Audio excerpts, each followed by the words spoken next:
definisi komunikasi organisasi. Menurut Priyanto, komunikasi organisasi adalah suatu aktivitas pengiriman dan penerimaan pesan-pesan yang ada di dalam organisasi, di dalam kelompok formal maupun informal dalam suatu organisasi. Unsur-unsur komunikasi. Menurut Charles A. Rayfield, dalam pemikirannya yang telah dibukukan olehnya mengenai komunikasi, dalam bukunya yang berjudul Communication in Management, yang mengatakan sebagai berikut.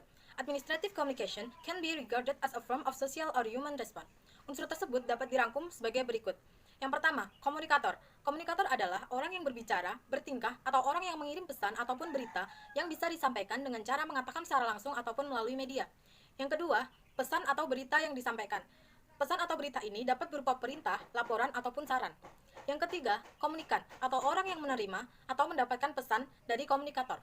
Yang keempat, tanggapan atau reaksi, yaitu sebuah bentuk jawaban atau respon atas pesan atau berita yang telah disampaikan oleh komunikator. Proses komunikasi dalam organisasi. Ada 6 tahapan proses komunikasi dalam organisasi, yaitu yang pertama, tahap penciptaan gagasan atau ideasi, yaitu yang dilakukan oleh pihak pengiriman informasi. Yang kedua, tahap penyusunan gagasan dalam bentuk simbol atau tanda-tanda sandi, dan disebut juga tahap encoding, yaitu simbol atau tanda-tanda sandi yang berupa gambar-gambar yang mengandung arti. Yang ketiga, tahap pengiriman, yaitu gagasan yang sudah disusun dalam wujud simbol-simbol atau tanda-tanda sandi yang disampaikan melewati saluran atau media komunikasi yang sudah disediakan oleh organisasi yang bertanggung jawab. Yang keempat, tahap penerimaan, yaitu informasi yang telah dikirim oleh komunikator lewat media komunikasi diterima oleh pihak penerima informasi. Yang kelima, tahap menginterprediksikan gagasan atau pesan yang diterima, dan disebut juga tahap decoding. Dalam tahap ini, gagasan-gagasan atau pesan-pesan yang telah diterima dapat diartikan. Dan yang terakhir ada tahap tanggapan, di mana sesudah pihak penerima berita melakukan interpretasi terhadap informasi yang telah diterima tadi, yang kemudian ada respon umpan balik atau feedback. Fungsi komunikasi dalam organisasi. Terdapat 4 fungsi komunikasi yang perlu diketahui. Yang pertama, pengendalian. Fungsi pengendalian dalam komunikasi bertujuan untuk mengendalikan tingkah laku anggota organisasi melalui berbagai cara. Yang kedua, motivasi. Fungsinya untuk mengarahkan anggota agar proses motivasi berjalan dengan baik. Yang ketiga, pengungkapan emosi. Peran komunikasi yang perlu dipahami yaitu pengungkapan emosi. Para anggota maupun para pimpinan dapat menunjukkan rasa puas maupun kecewa pada lawan bicara. Yang keempat, informasi. Secara fundamental, komunikasi sebagai proses persebaran informasi.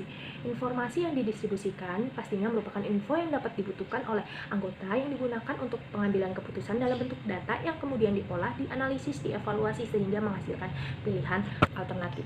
Pola komunikasi dalam organisasi dibagi menjadi 2 pola. Yang pertama, yaitu ada komunikasi formal. Komunikasi ini merupakan saluran komunikasi yang terbentuk dengan mengikuti struktur organisasi. Hierarki organisasi menjadi saluran utama terbentuknya komunikasi. Komunikasi formal ditujukan untuk pencapaian tujuan organisasi dan sangat kental dengan kerja di dalam organisasi. Nah, selanjutnya yang kedua yaitu ada komunikasi informal.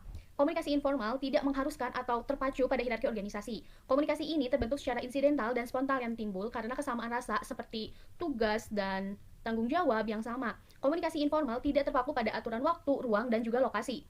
Cara komunikasi ini biasanya lebih berguna dan memiliki peranan yang sangat penting karena penyampaiannya dapat setiap saat khususnya demi tujuan organisasi. Pentingnya komunikasi dalam organisasi terbagi menjadi 10 poin. Di poin yang pertama adalah merencanakan. Komunikasi dalam manajemen organisasi dinilai sangat penting untuk merencanakan suatu kemajuan organisasi. Komunikasi yang terstruktur dapat memberikan gambaran yang sistematis dalam merencanakan suatu pekerjaan untuk mencapai kesuksesan yang bersama. Lalu poin yang kedua adalah menyetujui.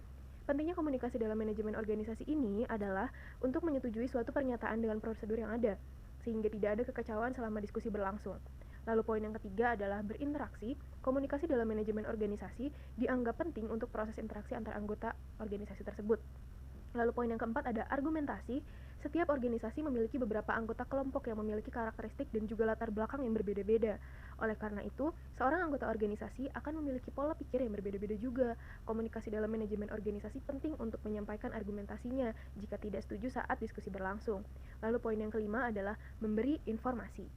Komunikasi dalam manajemen organisasi sangat penting untuk memberikan informasi. Sebuah informasi yang baik dari internal maupun eksternal akan diolah secara sistematis oleh organisasi. Keenam adalah mengungkapkan perasaan.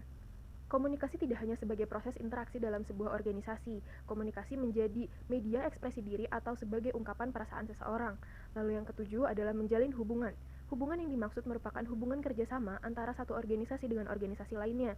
Dengan adanya manajemen dalam organisasi, maka proses komunikasi dengan organisasi lain akan terstruktur dengan baik. Lalu yang kedelapan adalah menyelesaikan permasalahan.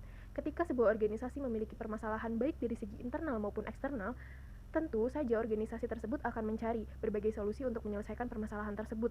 Komunikasi dalam manajemen ini menjadi peran utama dalam menyelesaikan berbagai permasalahan yang sering muncul dalam organisasi.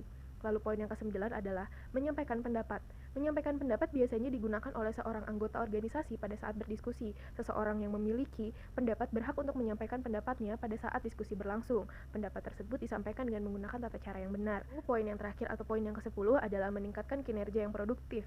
Komunikasi penting dalam meningkatkan kinerja anggota organisasi. Komunikasi tersebut memberikan manfaat untuk meningkatkan produktivitas seseorang dalam bekerja.